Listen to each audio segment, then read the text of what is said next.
Cette distraction, nous avons ainsi prié, nous disons Amen. Amen. Nous invitons le pasteur. Acclamons le Seigneur Jésus.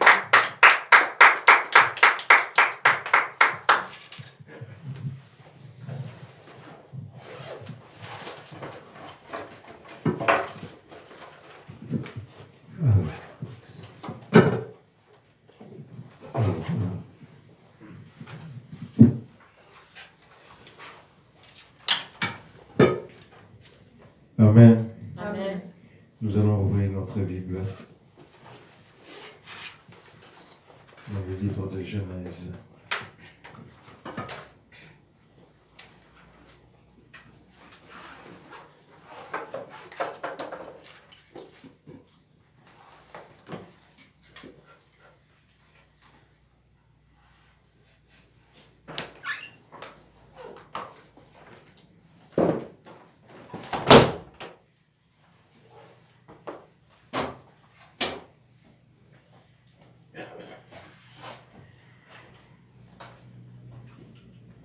Nous sommes dans le livre de Genèse au chapitre 39.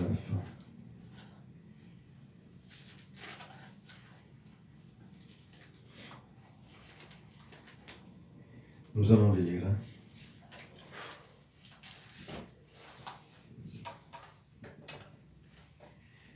Genèse chapitre 39, nous lisons à partir du premier verset. On fit descendre Joseph en Égypte. Et Potiphar, officier de Pharaon, chef des gardes égyptiens, l'acheta des Ismaélites qu'il y avait fait descendre. L'Éternel fut avec lui, et la prospérité l'accompagna. Il habitait dans la maison de son maître, l'Égyptien. Son maître vit que l'Éternel était avec lui et que l'Éternel faisait prospérer entre ses mains tout ce qu'il entreprenait. Joseph trouva grâce aux yeux de son maître qu'il employa à son service. L'établit sur sa maison et lui confia tout ce qu'il possédait. Dès que Potiphar lui établit sur sa maison et sur tout ce qu'il possédait, l'Éternel bénit la maison de l'Égyptien à cause de Joseph. Et la bénédiction de l'Éternel fut sur tout ce qui lui appartenait, soit à la maison, soit au champ. Nous relisons le verset 5. Dès que Potiphar l'eut établi sur sa maison et sur tout ce qu'il possédait, l'Éternel bénit la maison de l'Égyptien à cause de Joseph. Et la bénédiction de l'Éternel fut sur tout ce qui lui appartenait, soit à la maison, soit au champ. Alléluia. Amen. La semaine passée, nous avons parlé de Joseph dans la partie qui concernait ses malheurs dans la famille, dans sa propre famille, là où ses frères ont été amenés à le haïr parce qu'il avait eu des rêves qui sous-entendaient que lui, il sera en quelque sorte élevé au rang peut-être de roi, et que ses frères, y compris même sa mère et son père, seraient là juste pour le vénérer.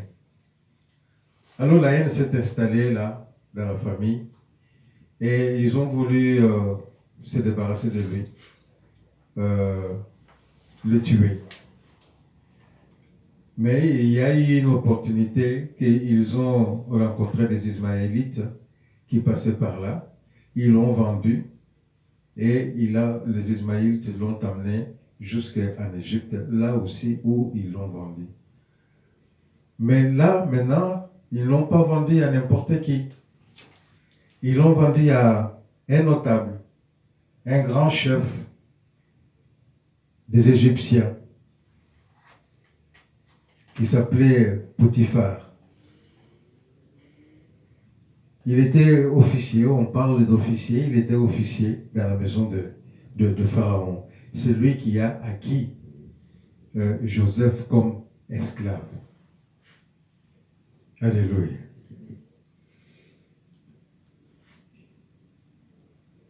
Alors là, c'est pour ça que nous avons relu le 5e verset. Et nous allons le relire encore.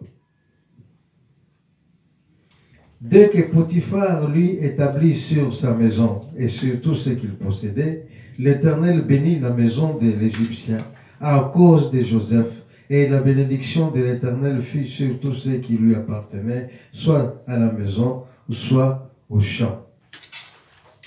Joseph, ce n'était pas n'importe qui. Depuis le commencement, nous avons appris que Joseph était, à l'instar de son père, un enfant qui respectait Dieu, qui aimait Dieu et surtout qui avait la crainte de l'Éternel.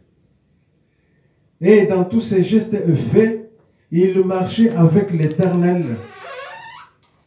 On n'a pas témoigné à un certain moment ou à un autre, on n'a pas témoigné que voici, Joseph a été pris en flagrant délit d'un péché quelconque, ou soit de mensonge, soit d'actes répréhensibles.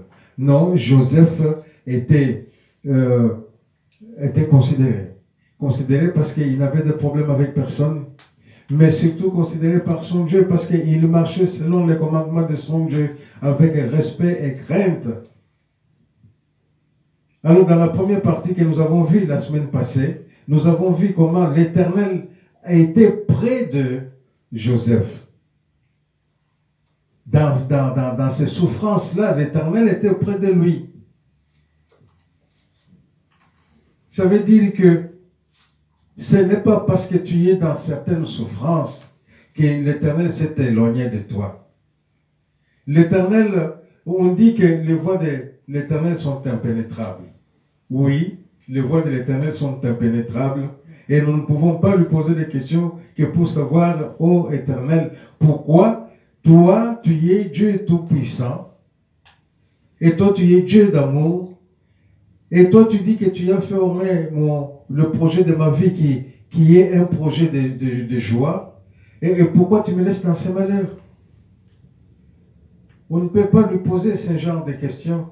On croit tout simplement que l'Éternel, il est là, il sait ce qu'il fait. D'abord, lui-même, il nous dit, mes voix ne sont pas vos voix et mes pensées ne sont pas vos pensées. Alors, si nous souffrons, comme il est écrit dans le livre de Matthieu, et cela vient de la bouche de notre Seigneur Jésus-Christ lui-même. Si nous souffrons, mais que nous souffrions en son nom, alors dans ces cas-là, seulement dans ces cas-là, soyons dans l'allégresse. Parce que si nous souffrons en son nom, c'est-à-dire qu'il est en nous et il est avec nous. Si les autres nous persécutent, c'est parce qu'ils nous voient qu'il est en nous. Parce que si nous étions ordinaires, c'est-à-dire que si nous étions comme ceux qui sont dans les ténèbres, si nous étions comme ceux qui sont dans le monde, ils n'auraient pas à nous persécuter. Parce qu'on serait comme eux et surtout qu'on serait ordinaires. Mais dès lors qu'on marche et qu'on a le Saint-Esprit, on est alors extraordinaire. On est extraordinaire, pas comme les autres. Moïse disait, lors de leur voyage vers le pays où coule le lait et le miel, il disait à l'Éternel, il dit, voici, il faut que tu sois avec nous, que tu nous accompagnes sur ce chemin jusqu'au pays où coule le lait et le miel, pour que nous soyons un peuple distingué. Un peuple distingué parce que nous avons notre Dieu avec nous sur le chemin. Jusque là où nous allons arriver, nous avons Dieu avec nous. Là où nous allons dormir, il dort avec nous. Là où nous allons camper, on fait notre feu et il est avec nous. En tout temps, en toutes circonstances, il est avec nous. C'est pour ça que nous sommes un peuple distingué. Pas comme les autres qui ont un Dieu, deux dieux, 50 dieux. Mais quand ils se déplacent, leur Dieu reste à la maison et ils s'en vont, ils sont tout seuls. Alors, Joseph, dans tous ces malheurs qu'il a vécu, il avait Dieu avec lui. Le dessein premier de ses frères était de lui ôter la vie. Mais Dieu a créé des temps et des circonstances telles qu'ils n'ont pas eu l'occasion de lui ôter la vie. Alors ils l'ont vendu, il était vivant, ils l'ont vendu, et ceux-là sont partis avec. Nous avions dit que voici le malheur qui s'est abattu sur Jacob. Et un vieil homme, et c'était son dernier enfant, il n'avait que 17 ans, et il a disparu.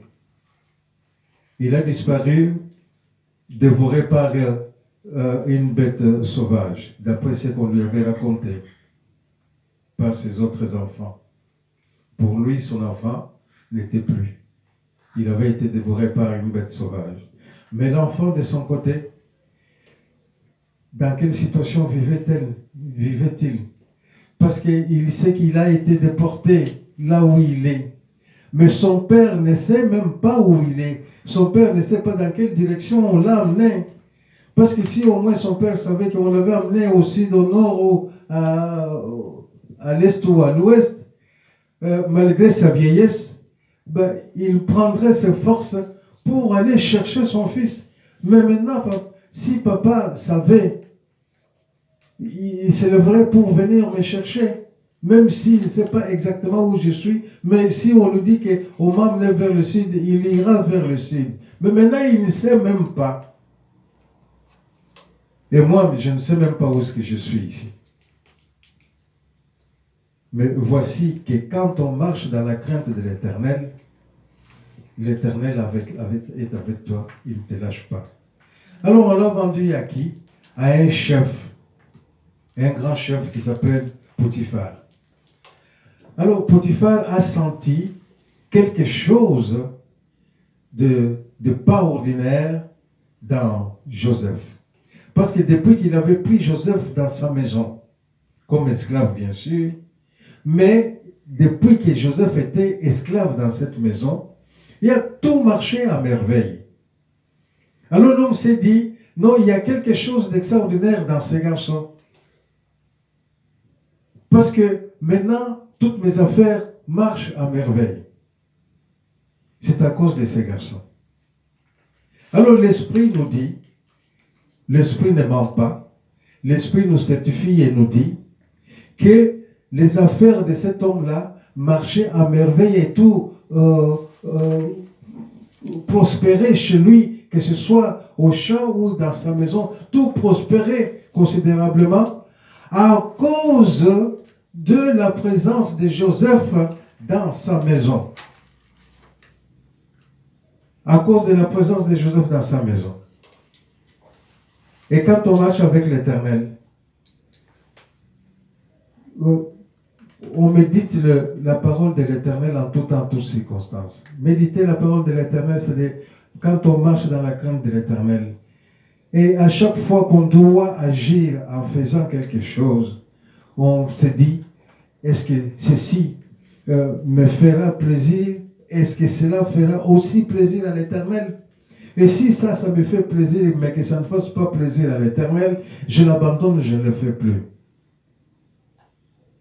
Et quand il n'y a pas quelque chose qui se présente, moi-même, je prends l'initiative de faire quelque chose, mais quelque chose qui fasse plaisir à l'Éternel. C'est ça qu'on dit, c'est ça qu'on dit,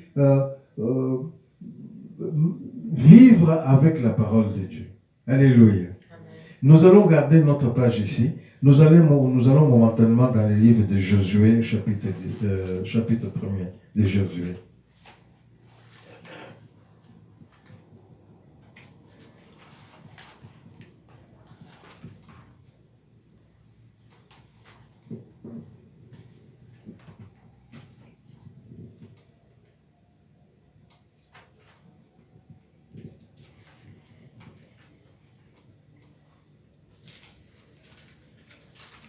Nous sommes dans le livre de Josué, au chapitre 1er. Nous lisons le verset 8.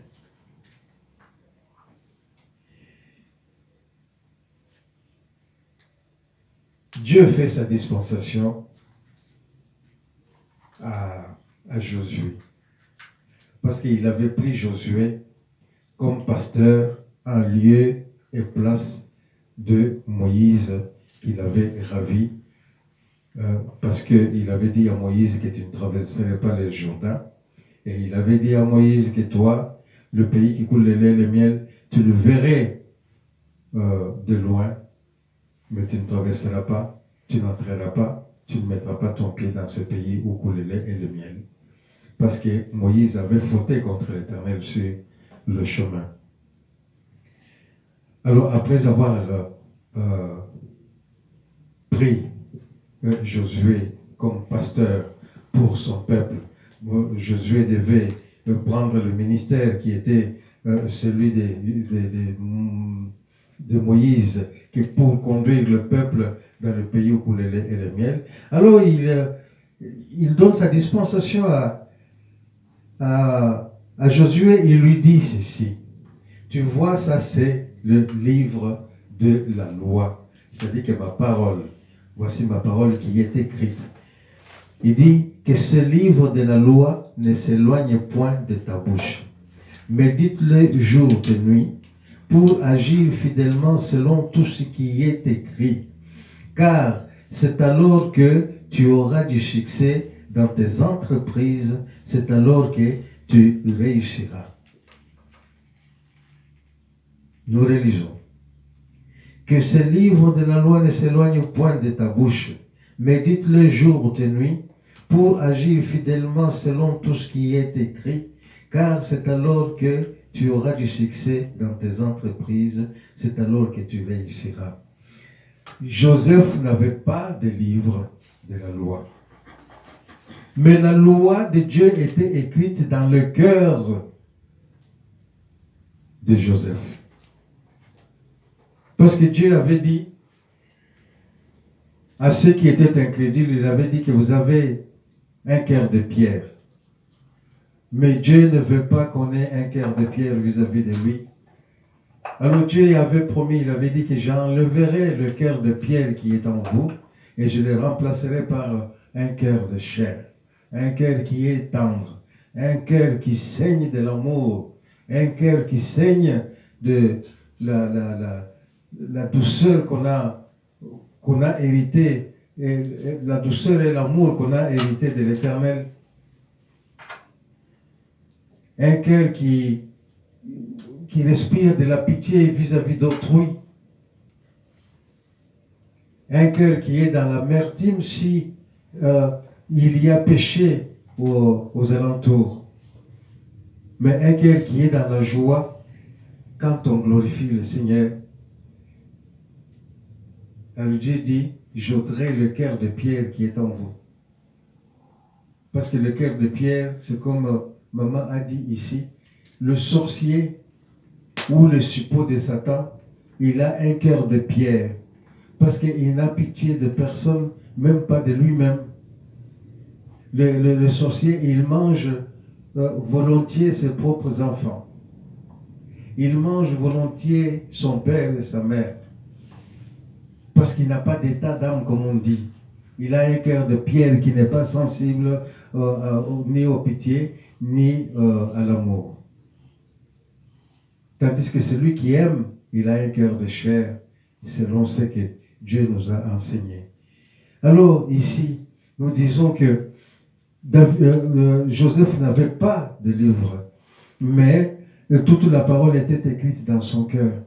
Alors il méditait cette parole-là jour et nuit. C'est parce qu'il a médité toujours et nuit qu'il a eu alors le privilège d'avoir la promesse que Dieu a faite à celui qui médite sa parole. Il a dit que c'est alors, il dit que c'est alors que tu auras du succès dans tes entreprises. C'est alors que tu auras du succès dans tes entreprises.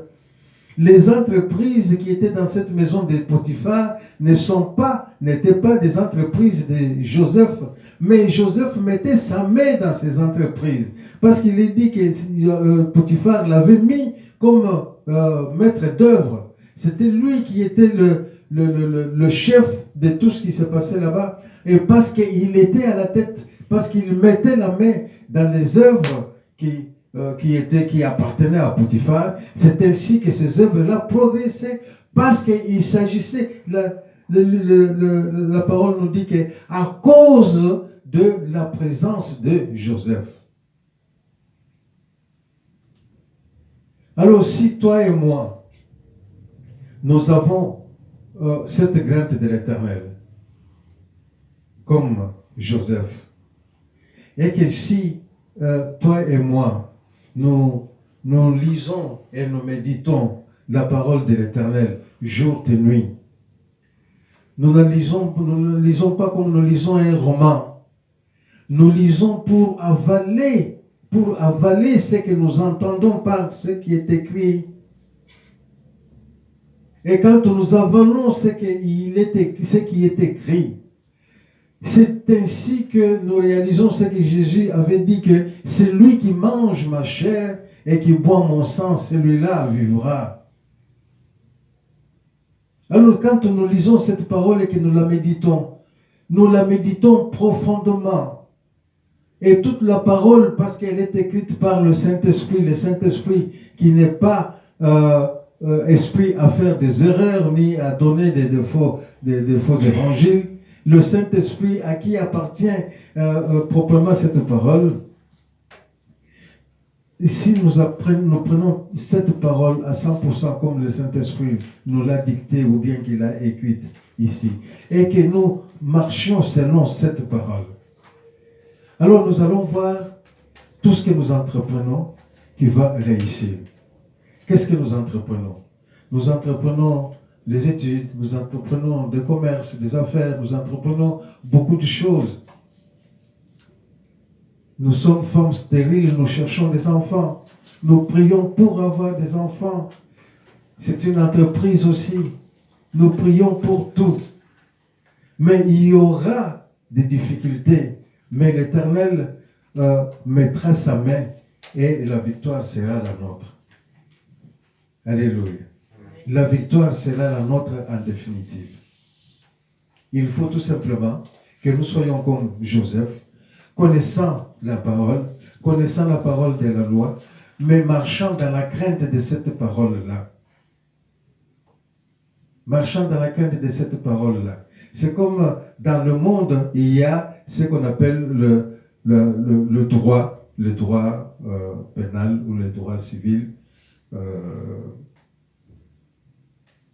Alors, nous les citoyens, nous marchons dans la crainte vis-à-vis de cette loi-là, parce que cette loi-là nous dit, si tu voles autrui, tu iras en prison. Alors nous voyons quelque chose qui traîne par terre, quelque chose de très grande valeur, mais que le propriétaire de cette chose-là ne fasse pas attention. Alors, même s'il n'y a pas un policier à côté, si nous marchons dans la crainte de la loi, nous n'allons pas nous approcher pour voler cette chose-là. Même s'il n'y a pas un policier dans le coin. Ben, c'est ainsi pour un chrétien, un véritable chrétien. C'est ainsi pour celui qui marche selon Dieu. C'est ainsi pour celui qui a la crainte de l'Éternel. Il ne fera pas... Dieu est esprit, il ne voit pas Dieu physiquement. Mais il va s'interdire de pécher parce que Dieu dit que l'âme qui pêche, c'est l'âme qui mourra. Mais le véritable croyant, ce n'est pas celui qui ne veut pas pécher parce que Dieu a dit que ce sera un péché qu'il va mourir. Non, premièrement, il ne veut pas pécher parce qu'il aime Dieu. C'est ça la première chose qu'il faut avoir. Il ne pêche pas parce que premièrement, il aime Dieu. Il y en a qui ne pêchent pas parce qu'ils ont peur de mourir comme Dieu l'a dit. Mais le véritable croyant, c'est celui qui pêche d'abord parce qu'il aime Dieu. Il dit tout ce qui vient de Dieu est sacré. Parce qu'il aime Dieu. Ça, c'était la marche de Joseph vis-à-vis de la loi. Alléluia. Nous revenons dans le livre de Genèse 39. Nous continuons notre lecture. Verset 6. Il abandonna aux mains de Joseph tout ce qui lui appartenait et il n'avait avec lui d'autre soin que celui de prendre sa nourriture. Or, Joseph était beau de taille et beau de figure. Donc ici, on parle du chef Potiphar qui avait abandonné toute la gérance de ses affaires, toute la gérance à Joseph. Lui, il venait tout simplement récolter ce dont il va jouir, tout simplement. Mais la parole nous souligne ici que Joseph était beau de taille et beau de figure. 7. Après ces choses, il arriva que la femme de son maître porta les yeux sur Joseph et dit, « Couche avec moi. » Il refusa et dit à la femme de son maître, « Voici, mon maître ne prend avec moi connaissance de rien dans la maison. Et il a remis entre mes mains tout ce qui lui appartient. Il n'est pas plus grand que moi dans cette maison, et il ne m'a rien interdit, excepté toi, parce que tu es sa femme.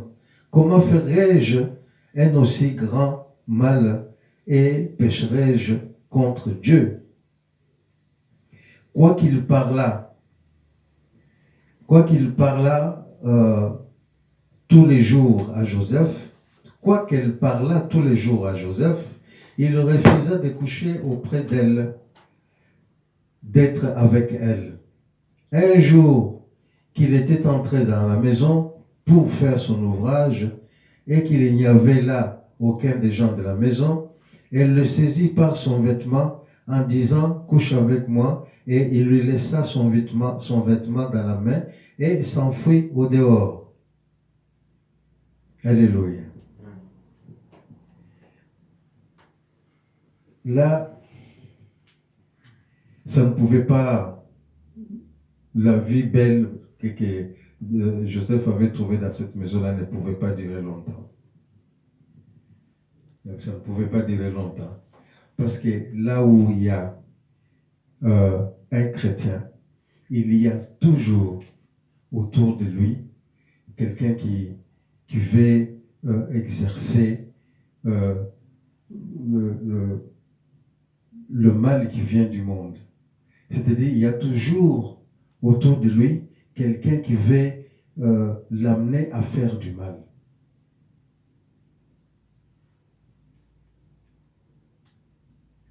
Le chrétien, il est mis à part par l'Éternel. C'est pour ça que l'Éternel a dit que vous êtes dans le monde, mais vous n'êtes pas du monde.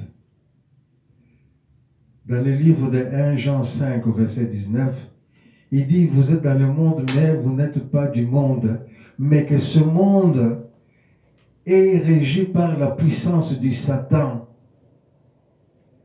La puissance du Satan et son exercice, ce n'est pas celui de faire le bien. Son exercice est de tuer. Mais pour bien tuer, il faut amener le croyant à désobéir à l'Éternel. Or, désobéir à l'Éternel, ça s'appelle le péché. Or, l'Éternel avait dit que l'âme qui pêche, c'est l'âme qui mourra. Alors, si Satan réussit, alors là, maintenant, il a accompli le but de sa vie. Parce que le but de sa vie, c'est de détruire, d'égorger. Ça, c'est le but de Satan dans la vie.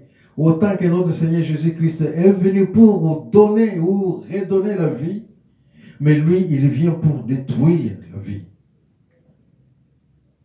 Alors il voit un garçon comme Joseph.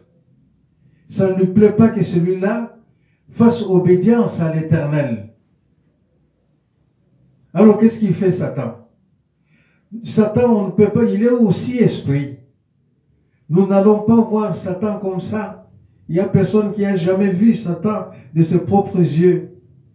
Mais Satan va s'incarner dans une tierce personne. Et là, il s'est incarné dans cette femme-là. Cette femme-là était une femme mariée et son mari était riche et il pouvait bien demeurer avec sa femme. Mais quand bien même elle avait trouvé que ce garçon était beau, elle pouvait relativiser cela.